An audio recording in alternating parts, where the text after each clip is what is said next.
전능하신 아버지 하나님, 오늘도 우리를 미주웨슬레 신년 축복 성회로 인도하신 은혜를 감사를 드립니다. 믿음으로 오늘도 서길 원하여 새벽마다 모이게 하시고 온 성도들이 연합하여 오늘도 주의 일을 감당하기 원하여 하나님께 헌신된 마음으로 나가길 원하게 하시니 고맙습니다. 오늘도 믿음을 굳게 붙잡고 주님께 나가는 저희 되도록 인도하여 주시옵소서. 지난 한 주간 두렵고 긴 터널을 지나왔습니다. 그런 속에서도 우리를 인도하시고 지켜주신 하나님의 은혜에 감사드리며 새해를 맞아 다시 한번 다짐하며 주님의 말씀 위에 서기를 바라는 마음으로 우리 미주웨슬레 신년 송회로 인도하셨사오니 주시는 말씀마다 아멘으로 받아들이게 하옵시고 주님 앞에 새로운 마음으로 나갈 수 있도록 인도하여 주시옵소서.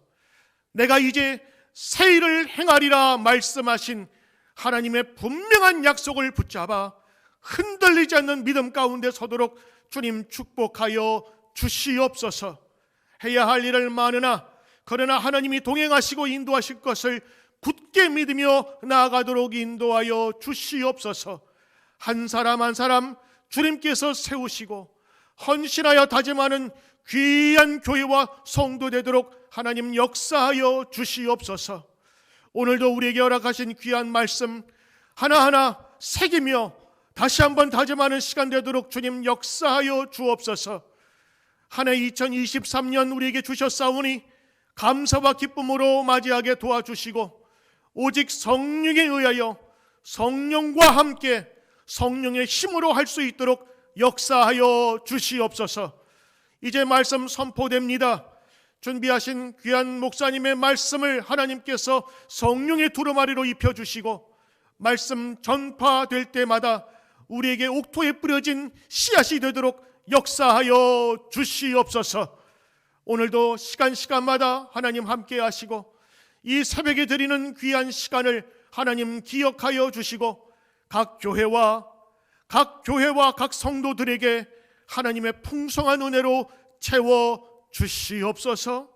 시간마다 하나님의 은총이 넘치기를 간절히 소망하오며 우리를 구원하시고 인도하신 예수 그리스도의 이름으로 감사하며 기도드리옵나이다. 아멘.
전능하신 주님의 이름으로 축복합니다. 미주 웨슬리 신년 새벽기도에 참여하신 성도님들 그리고 교회에 하나님의 축복이 함께 하시기를 바랍니다. 오늘 본문 말씀은 이사야서 31장 1절부터 3절까지 말씀입니다. 제가 봉독하겠습니다. 도움을 구하러 애굽으로 내려가는 자들은 화 있을진저 그들은 말을 의지하며 병거의 많음과 마병의 심히 강함을 의지하고 이스라엘의 거룩하신 이를 앙모하지 아니하며 여호와를 구하지 아니하나니 여호와께서도 지혜로우신즉 재앙을 내리실 것이라. 그의 말씀들은 변하게 하지 아니하시고 일어나사 악행하는 자들의 집을 치시며 행악을 돕는 자들을 치시리니 애굽은 사람이요 신이 아니며 그들의 말들은 육체요 영이 아니라. 여호와께서 그의 손을 펴시면 돕는 자도 넘어지며 도움을 받는 자도 엎드러져서 다 함께 멸망하리라. 아멘. 저는 운전면허를 한국에서 91년도에 취득했는데요. 운전면허를 시험 볼 때 있었던 일입니다. 제가 운전면허를 따기 위해서 학원을 다녔는데 그 학원은 좀 특이한 면이 있었습니다. 운전에 어떤 잘할 수 있는 방법을 가르치는 것이 아니라 시험에 합격할 수 있는 방법을 가르치는 그런 학원이었어요.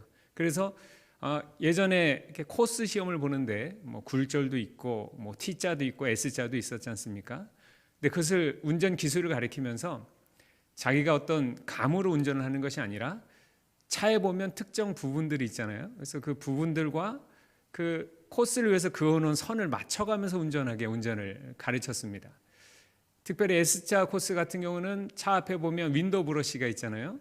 거기에 보면 나사가 몇 개 박혀 있었는데 정확히 몇 번째 나사인지 기억나지 않는데 아마 두 번째 나사쯤이었던 거로 기억합니다. 그 나사와 S자 코스의 그 선을 딱 맞춰서 이렇게 보고 제 눈과 그 윈도우 브러시의 나사 그리고 저 멀리에 있는 코스의 선 이것을 맞춰서 운전을 하게 교육을 받았습니다. 그래서 그것에 맞춰 하면 신기하게 그 선을 밟지 않고 S자 코스를 잘 맞출 수가 있었습니다. 그래서 이제 시험을 보는 날이 되었죠. 시험 보러 시험장에 갔는데 다른 코스를 보려고 앉아 있는데 S자 코스가 제일 난해한 코스였기 때문에 관심이 갔죠. S자 코스에 있는 차를 보니까 깜짝 놀랄 일이 벌어졌어요. 무엇이냐면 운전을 시험 보기 위해 준비된 차에 이 윈도우 브러시가 없는 거예요. 다른 차들은 다 있는데 저는 거기에 선을 맞춰서 이렇게 운전을 하게 연습해 갔는데 거기에 나사가 없으니 얼마나 당황스럽습니까? 그래서 저와 같은 학원 출신인 옆에 어떤 아주머니가 앉아 계셨는데 그 아주머니한테 이제 큰일 났습니다. 우리 S차 코스를 봐야 되는데 저 차에 나사가 없어요. 이렇게 이야기했습니다. 그랬더니 그 아주머니께서 어떻게 하면 되겠죠. 이렇게 말씀을 하셨습니다. 근데 그 아주머니 굉장히 태평하셨는데 저는 그렇지 못했거든요. 굉장히 걱정을 근심하고 있었는데 또 그 아주머니가 S자를 저보다 먼저 봤어요. 근데 그 아주머니는 직진은 그런 대로 했는데 후진은 정말 S자 코스가 여기 있으면 이쪽으로 갈 정도로 완전히 어긋난 방향으로 이렇게 가시더라고요. 저는 어떻게 시험을 봤을까 고민을 많이 했는데 S자 보기 전에 이 굴절 코스를 먼저 제가 봤어요. 그래서 고민을 막 하다가 어떻게 하면 해결할 수 있을까? 해결의 방법을 찾아낸 것이 무엇이냐면 제가 그때 형광펜을 하나 가지고 있었거든요. 그래서 굴절 코스 시험을 보기 위해서 차에 딱 타자마자 열심히 저 앞에 있는 그 유리의 끝부터 그 우리가 연습했던 그 나사까지 위치를 뼘으로 쟀어요. 그리고 나서 기억하고 있다가 S자 코스 시험 보러 차에 딱 타자마자 그것을 기억해내고 뼘으로 재서 그 나사가 있을 만한 위치에 얼른 형광펜으로 그 유리에다가 점을 하나 그렸습니다. 그래서 저는 그 점을 보고 S자 코스를 무사히 마쳤던 그런 기억이 납니다. 저는 이 S자 코스 시험을 볼 때에 그 나사를 굉장히 의지했거든요. 이 나사만 의지하고 이것에만 잘 맞추면 시험에 결코 실패하지 않고 꼭 성공할 것이다. 근데 문제는 무엇입니까? 나사가 없는 상상하지도 못했던 일이 벌어졌던 것입니다. 우리가 이 세상을 살아가다 보면 우리가 뭔가 모르게 의지하는 것들이 있습니다. 저것을 의지하면 내가 꼭 승리할 것이다. 이것이 재물일 수도 있을 것이고 아니면 어떤 사람일 수도 있고 뭐 어떤 단체일 수도 있고 심지어 이것이 교회일 수도 있습니다. 근데 문제는 무엇이냐면 이런 것들은 가변적이라는 것이죠. 영원한 것이 없다는 겁니다. 늘 흔들리고 어떻게 될지 알 수 없는 것들, 이런 가변적인 것을 의지하면 그것이 흔들릴 때 나도 함께 흔들릴 수밖에 없습니다. 제가 운전 실력을 제대로 갈고 닦았으면 윈도우 브러시가 있는 차건 없는 차건 아무런 상관이 없었겠죠. 그런데 그 나사에 의지했기 때문에 그 나사가 없어지자, 혹은 차종이 바뀌어서 나사 위치가 다른 차가 있을 수도 있지 않겠습니까? 이렇게 되면 내가 준비한 모든 것들이 다 수포로 돌아가고 실패할 수밖에 없게 되는 것입니다. 내가 무엇을 의지하느냐, 이것이 굉장히 중요한 것이죠. 오늘 본문 말씀은 애굽을 의지하는 유다 백성들에게 주신 하나님의 말씀입니다. 애굽이라는 나라가 어떤 나라입니까? 여러분, 이 이스라엘 백성들이 정말 많이 의지했던 나라가 바로 애굽입니다. 여러분 아시죠? 아브라함이 흉년이 들자 어디로 식량을 구하러 갔죠? 애굽입니다. 그 아들 이삭도 마찬가지죠. 흉년이 또 닥쳐오자 애굽으로 식량 구하러 갈 궁리를 하는 모습들을 우리가 성경에서 찾아보게 됩니다. 또 이스라엘 백성들이 종살이 했던 곳이 애굽이지요. 왜 종살이하게 됐죠? 지역에 가뭄이 들자 양식을 얻으러 갔던 그 걸음이 이렇게 진행되어서, 물론 이제 하나님께서 요셉을 준비하셔서 그렇게 됐지만 애굽으로 피난 가게 된 것이 시초가 되지 않습니까? 이렇듯 늘 애굽은 이스라엘 백성들에게 뭔가 의지가 되는 곳이었습니다. 이스라엘 백성 주변에 여러 나라들이 흥망성쇠를 거듭했어요. 강하게 나라를 일으켜 세워서 대제국이 된 나라도 있었고, 여러 가지 흥망성쇠를 겪는 주변에 많은 나라들이 있었습니다. 그런데 애굽만은 이런 흥망성쇠를 거의 겪지 않고 늘 강대국으로 이스라엘 옆에 있었던 나라가 애굽입니다. 그래서 어쩌면 이스라엘 백성들 마음속에는 애굽은 늘 강한 나라, 늘 의지할 수 있는 나라, 뭔가 힘들고 어려우면 나를 도와줄 수도 있는 나라, 이런 나라가 바로 애굽이었던 것입니다. 그래서 이스라엘 백성들은 늘 애굽을 의지하는 마음이 있었기 때문에 나라가 힘들고 어려우면 애굽을 향한 마음이 있었어요. 여러분, 북왕국 이스라엘이 아수르에서 멸망했습니다. 그때 아수르에 멸망할 때 이 북왕국 이스라엘이 의지했던 나라가 어디였습니까? 애굽이었거든요. 남왕국 유다도 마찬가지입니다. 이 남왕국 유다도 바벨론에 의해서 멸망할 때 의지했고 자기를 도와줄 거라고 믿었던 나라가 있었는데 그 나라가 어디입니까? 애굽이었다는 것입니다. 만약에 북왕국 이스라엘도 남왕국 유다도 애굽이 아닌 하나님을 더 많이 의지했다면, 하나님 말씀에 순종하는 것을 더 신경 썼다면, 더 그 마음속에 가졌다면 과연 어떻게 됐을 것인가? 역사에 가적에는 없지만 우리 이런 생각을 해보지 않을 수 없습니다. 바로 이렇게 애굽을 의지하고 있는 유다 백성들에게 하나님이 이사야 선지자를 통해서 하고 계신 말씀이 바로 오늘 이 말씀입니다. 애굽을 의지하지 마라. 애굽을 의지하지 말라는 말씀은 바로 하나님을 의지하라는 말씀이겠죠. 우리는 오늘 이 말씀을 읽으면서 과연 애굽이라는 것이 무엇일까? 이스라엘 백성들에게는 애굽이라는 한 나라였지만 과연 이 말씀을 읽고 있는 우리에게 애굽은 무엇인가? 우리도 혹시 하나님께서 의지하지 말라고 하고 있는 그런 애굽이 우리 가운데 있지는 않은가? 이 시간 꼭 생각해 보아야 할 것입니다. 애굽이라는 나라가 어떤 나라입니까? 전통적으로 굉장히 강한 나라입니다. 전통적으로 의지하고 있던 나라가 애굽입니다. 조상 때부터 지금까지 늘 의지하던 나라. 여러분 마음속에도 이런 것이 혹시 있지는 않습니까? 우리가 민족적으로 오래전부터 의지하고 있던 어떤 것, 내가 어렸을 때부터 계속 의지하고 있었던 어떤 것, 그것이 혹시 우리 마음 가운데 애굽일 수도 있다는 생각을 꼭 해봐야 합니다. 그것뿐만 아니라 애굽은 어떤 것입니까? 풍요로운 땅입니다. 나일강 삼각주, 우리 학교 다닐 때 배웠잖아요. 굉장히 풍요로운 곳이었기에 문명의 발상지가 되었던 곳입니다. 늘 풍요로운 나라. 그래서 가뭄이 들거나 어려움이 있으면 양식을 구하러 갔던 나라가 애굽이거든요. 여러분 마음속에 이렇게 풍요로운 어떤 것이 있습니까? 우리가 의지하고 추구해야 될 어떤 것, 그것이 여러분 마음속에 애굽일 수도 있다는 사실을 꼭 기억해야 합니다. 그것뿐만 아니라 애굽은 세상적인 가치와 문화가 굉장히 뛰어난 곳이었습니다. 이스라엘 백성들 입장에서 볼 때 애굽은 얼마나 아름다운 곳입니까? 얼마나 찬란한 문명이 발전된 곳입니까? 우리 마음속에도 우리보다 더 발전된 것, 우리보다 더 고차원적인 것, 이것을 향한 우리들의 마음과 의지하는 것이 우리 가운데 있지 않겠습니까?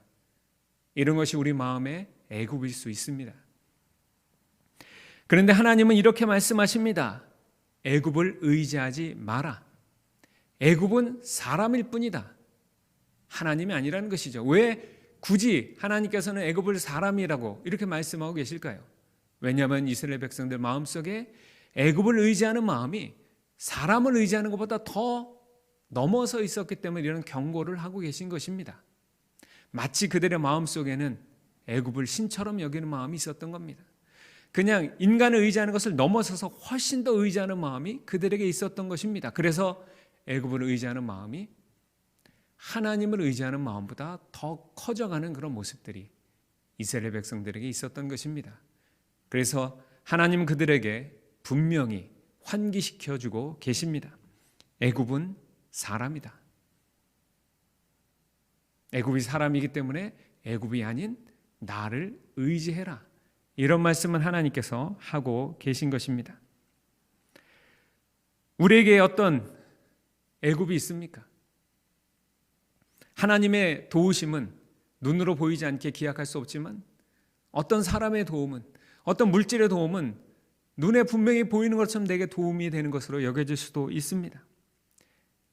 어떤 것들은 하나님 안에 있는 것보다 더 나에게 행복을 줄 것처럼 보이는 세상의 문화나 세상의 여러 가치관들이 우리에게 있을 수 있습니다. 그런데 중요한 것은 무엇입니까? 이것은 하나님이 아닙니다. 이것은 사람일 뿐이다 라는 사실입니다. 오늘 읽은 말씀은 제가 본문으로 정하고 좀 고민을 했어요. 이 신년의 새벽에 과연 적합한 말씀이고, 왜냐하면 저주의 말씀이잖아요. 우리가 굉장히 소망을 주고 용기를 주는 말씀을 신년에 읽고 그것을 용기와 소망을 얻어야 되는데 이런 저주의 말씀을 굳이 새벽에 할 필요가 있을까? 신년 첫 새벽 기도에. 그런데 여러분, 우리의 소망과 우리에게 주는 용기가 과연 어디서 오는 것인가? 우리가 살펴보아야 하지 않겠습니까? 우리가 소망을 얻고 용기를 얻되 그것이 그저 사람일 뿐인 것, 애굽일 뿐인 것에서 얻게 된다면 그것은 곧 흩어지고 넘어질 수밖에 없습니다. 운전면허 시험을 보러 가서 떨어질 수밖에 없는 일이고, 그리고 북왕국 이스라엘처럼 남왕국 유다처럼 어쩌면 멸망할 수도 있는, 아무런 열매도 거둘 수 없는 그런 상황에 처할 수도 있는 것입니다. 우리는 반석 위에 서야 합니다. 우리가 힘들고 어려울 때 만약에 사람을 의지한다면 사람이 할 수 있는 일 이상은 할 수 없습니다. 우리가 힘들고 어려울 때 사람에게 소망을 준다면 사람이 줄 수 있는 소망 안에서의 소망밖에는 가질 수 없습니다. 그렇지만 우리가 하나님을 의지하게 될 때 하나님이 주시는 능력이 우리 가운데 임하게 되고, 하나님께 소망을 둔다고 한다면 하나님이 주시는 놀라운 역사를 소망 속에 품을 수 있지 않겠습니까? 약할 때 곧 강함이라. 사도 바울이 했던 말씀처럼, 고린도서 12장에 있는 이 말씀처럼 우리가 약하고 연약할 때 강함이 될 수 있는 이유는 바로 우리가 세상이 아닌, 애굽이 아닌 하나님을 의지하기 때문이고, 하나님께 소망을 두고 그것이 바로 우리의 용기가 되기 때문입니다. 바라기는 2023년 새해를 맞이하면서 여러분이 소망 가운데 가득 차기를 원합니다. 여러분이 용기가 가득 차서 이 세상에 불가능이 없는 놀라운 역사를 이루는 일꾼들이 되기를 원합니다. 그러기 위해서는 우리가 어떻게 해야 되겠습니까? 우리의 소망이, 우리의 용기의 이유가 애굽이 아닌, 이 세상이 아닌, 세상의 물질이 아닌, 어떤 사람이 아닌, 이 세상의 그 어떤 것이 아닌 바로 하나님께 고정되어야 되지 않겠습니까?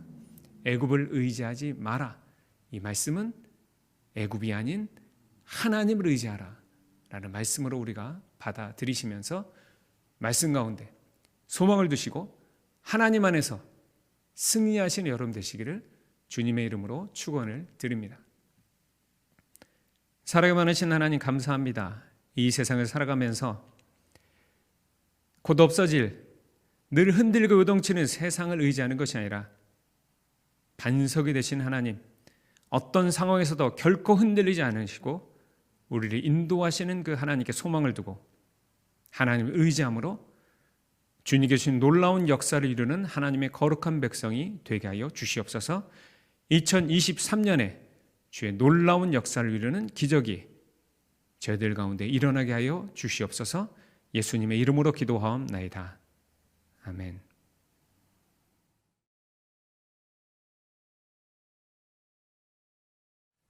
오늘 말씀 주신 것 감사드립니다. 다 같이 기도하시겠습니다. 하나님 감사합나이다. 오늘 이렇게 웨슬레 신년 축복성의 둘째 날 귀한 말씀 주셨는데 이 말씀 따라가는 저희들 되게 삼아주시고 순종하는 가운데 더 이상 이제는 뒤돌아보지 않고 애굽 바라보지 않고 주님께서 약속하신 약속의 땅, 주님의 나라만을 바라보며 나아가는 소망된 이 새해로 축복하여 주시고 인도하여 주시옵소서. 지금은 우리를 위하여 이 땅에 오셔서 구원하여 주신 예수 그리스도의 그 크신 은혜와 창조주 하나님 아버지의 무한하신 사랑과 우리를 항상 지켜주시고 진리 가운데로 인도하여 주시는 성령님의 감화 감동 교통 역사하심이 오늘 두 번째 신년 축복에 참석한 모든 성도들과 그들의 가정과 자녀 위에 사역 위에 지금부터 영원토록 같이 하기를 간절히 축원하옵나이다. 아멘.